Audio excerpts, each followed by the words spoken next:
Do my prayers really make a difference? Have you ever wrestled with that question? Like you've been praying for something multiple times a day, and at some point it feels like you just wonder why. Is it doing anything? I fully embrace the power of prayer. I want you to hear that. Over the last couple of years, one of my best friends and his wife were facing infertility issues, and despite the world's dire predictions and strong doubts, they pressed on in prayer, asking a small group of us to intercede on their behalf. And we prayed and we prayed. Then in November, this past November, they welcomed their first baby into the world. And can I tell you, during that season, there was lots of pain and tears and questions, but a lot of prayer too.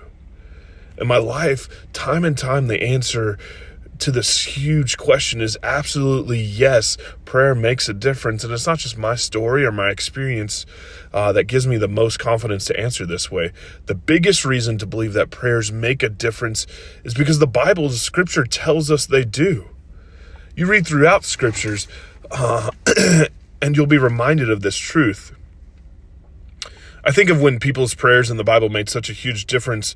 And I remember the prophet Isaiah went to King Hezekiah with the message God had him to deliver, that Hezekiah was going to die. Hezekiah heard that, and he prayed that God would spare his life. And so God sent Isaiah back with the answer that he had heard his prayer and would add 15 more years to his life.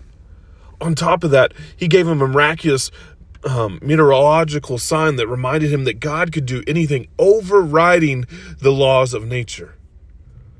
Or how about all the times that God's holy anger would threaten to wipe out his people, and yet time and time again, Moses would plead with the Lord, and God would hear Moses' prayer and change the course of his action.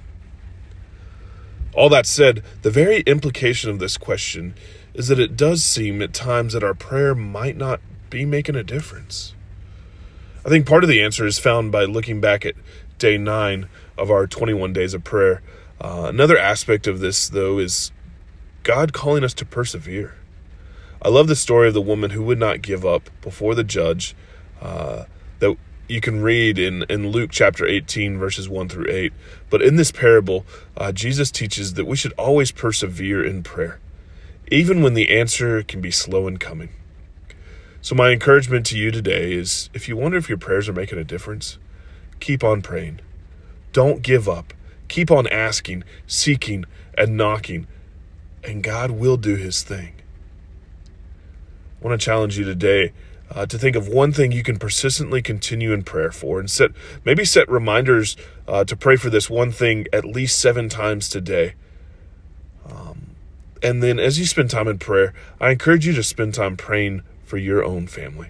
Have a blessed Saturday. Spend some time with family and friends. And we will see you in worship tomorrow.